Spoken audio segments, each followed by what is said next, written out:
Praise lord. యేసు స్వరం కార్యక్రమానికి ప్రేమతో స్వాగతం. ప్రియులారా, దేవుడు దయచేసిన మరొక రోజును బట్టి ప్రభుని స్తుతిస్తూ ఆయన నామాన్ని గణపరుస్తూ ఉన్న జీవం కలిగిన దేవుడు అనుక్షణం తోడుగా ఉంటూ మనల్ని ఆదరిస్తున్నాడు, బలపరుస్తున్నాడు, మనం దీవిస్తున్నాడు. ఆ సంగతి మనం మర్చిపోకూడదు.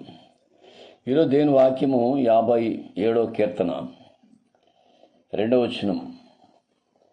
57వ కీర్తన 2వ వచనం.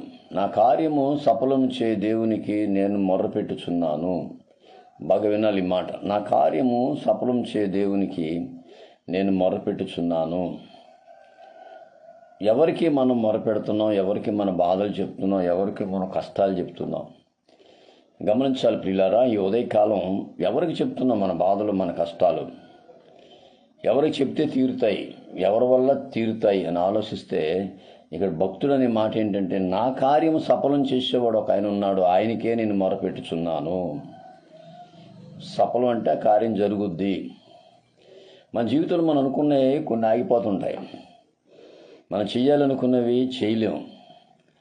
ఎందుకంటే మనం మనుషుల మీద ఆధారపడ్డాం కాబట్టి, మనుషులను వెంబడిస్తున్నాం కాబట్టి, మనుషులు సలహాలు మారికి పోతున్నాం కాబట్టి మన కార్యాలు కొన్ని ఆగిపోతాయి. అదే దేవుని మీద ఆధారపడి దేవుని దగ్గర మనం చెప్పినప్పుడు దేవుడు మన కార్యాన్ని సఫలం చేస్తాడు. ఎవరు చెప్తున్నావు నీ బాధ? మనం అనుకుంటాం ఎవరికైనా మన బాధ చెప్తే బాధ తీర్చేస్తారులే, ఓదారుస్తారులే. కాదు కాదు కాదు నీ వెనకాల నీ గోతులు తీస్తారు. నీ ఎదురుగా నువ్వు మంచోడు అంటారు, పొగుడుతారు. పక్కకెళ్ళి నేను ఎన్ని తిట్లు తిట్టాలని తిడతారు. నువ్వు ఎదురుగా నువ్వు చాలా గొప్పదానివి, గొప్పోడు అయ్యి బాబు అంటారు. కానీ వాళ్ళు నీ వెనకాల ఉండి నీ పక్కనే ఉండి గొయ్యి తీసి రెడీగా ఉంటారు ఎప్పుడు తోసేద్దామా అని.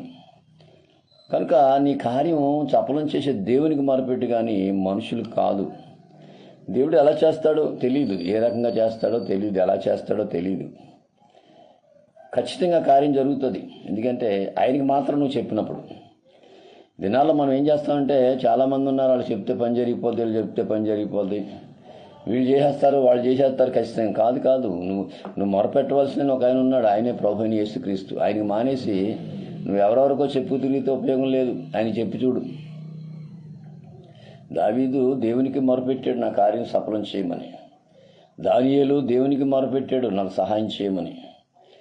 భక్తులందరూ కూడా దేవునికే మొరపెట్టారు. యెహోషాపాతు సైన్యం మీదకి వచ్చినప్పుడు దేవుడికే మొరపెట్టాడు. మనకున్న భయంకరమైన జబ్బు ఏంటంటే, మనుషుల మీద ఆధారపడి మనుషులు చెప్తాం.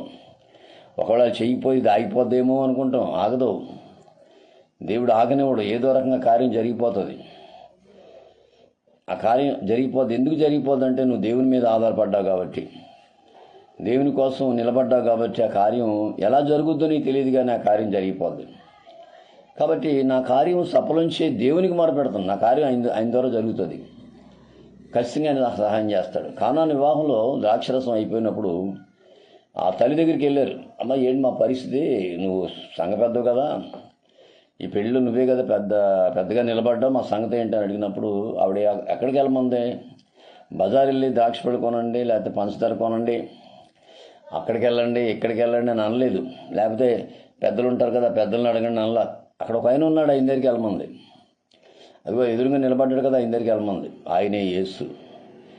నువ్వు సమస్య నీకు వచ్చినప్పుడు, బాధ నీకు వచ్చినప్పుడు, ఇబ్బంది నీకు వచ్చినప్పుడు, కష్టం నీకు వచ్చినప్పుడు, దేవుడి దగ్గరికి వచ్చినప్పుడు మాత్రమే అది తీర్చగలదా. 100% నేను చెప్తున్నాను. నా జీవితంలో కొన్ని కార్యాలు తలపెడతాను, ప్రార్థన చేసుకుంటాను, అంతే. అది నేను అనుకున్న వాళ్ళ ద్వారా జరగదు, కానీ వేరొకరి ద్వారా కార్యం జరిగిపోద్ది. నేను అనుకున్న వాళ్ళు చేయరు, వేరొకరు వచ్చి ఆ పని చేసేస్తారు. ప్రభు అంటే నీ పని అయిందా లేదా, నువ్వు అనుకుని జరిగిందా లేదా, అదే అడుగుతాడు ఆయన. జరిగింది ప్రభు, చాలు కదా, నీకు ఎవరు చేస్తే ఏమైంది? ఆ టయానికి వాళ్ళని పంపించి దేవుడు జరిగిస్తాడు. కనుక మనం ఎప్పుడు కూడా దేవుని మీద ఆధారపడి దేవుడి కోసం బ్రతకాలి, కానీ మనుషుల మీద ఆధారపడి మనుషులను ఆశ్రయంగా తీసుకొని వాళ్ళు ఉన్నారులే, నా పని చేసి పెడతారులే, వాళ్ళు ఖచ్చితంగా సహాయం చేస్తారులేనా అనే ఆలోచన మనకొద్దు.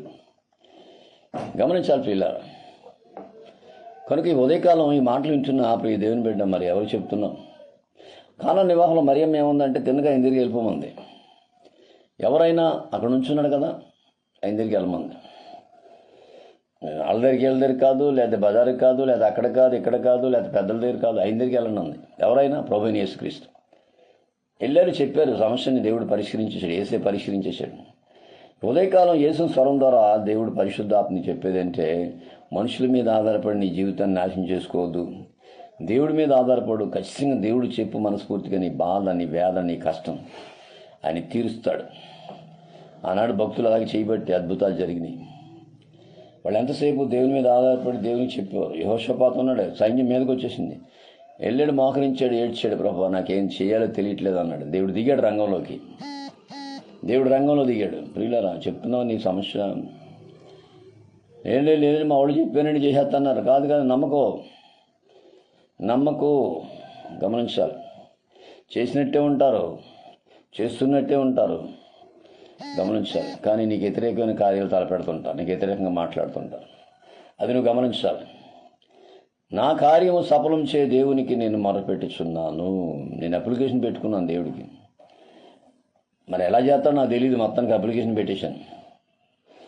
ఎలా చేస్తాడో నాకు తెలియదు, దేవుడికి చెప్పేశాను. నేను ఉదయకాలం ఈ మాటలు వింటున్నప్పుడు, ఈ దేవుని బిడ్డ ఇన్నాళ్ళు ఆలకేళ్ళకి చెప్పాము, ఇక నుంచి దేవుడికి చెప్పడం నేర్చుకో. ప్రభు దగ్గర మోకరించి, ప్రభు నా కార్యం సఫలం చేసేది నువ్వే అని అడుగు. ఆయన చేస్తాడు, ఖచ్చితంగా సహాయం చేస్తాడు, ఖచ్చితంగా వస్తాడు ప్రభు నీకు సహాయం చేయడానికి. ఎందుకంటే ఆయన జీవించున్న దేవుడు, ఈజ్ ఎ లివింగ్ గాడ్. ఖచ్చితంగా నీకు సహాయం చేస్తాడు. నువ్వు ఎవరైనా సరే, నువ్వు ఏ స్థితిలో ఉన్నా సరే, ఆయన చేయగలిగిన దేవుడు నీకున్నాడు.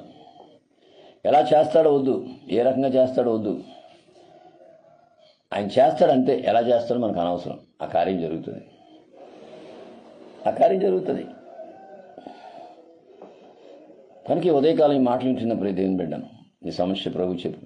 నా కార్యం సఫలం చే దేవునికి నేను మొరపెడుతున్నాను. అయ్యా, నువ్వెవరికి అప్లికేషన్ పెట్టుకున్నావు?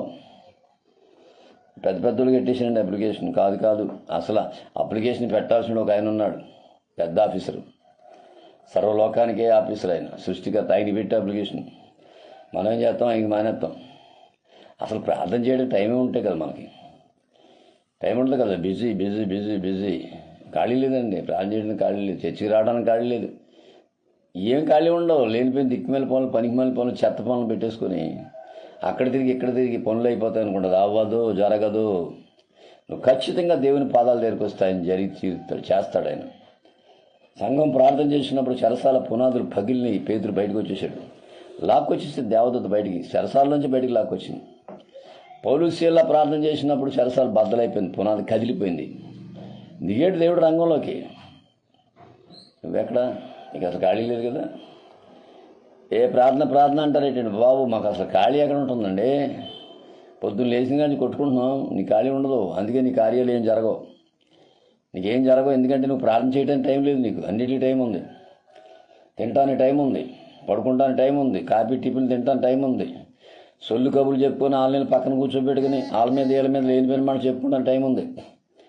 ప్రార్థన చేయడానికి టైం లేదు. అందుకే నీ జీవితంలో ఏదీ జరగట్లేదు, నీకు ఎటెళ్ళలో తెలియట్లేదు, ఎలా బతకాలో తెలియట్లేదు.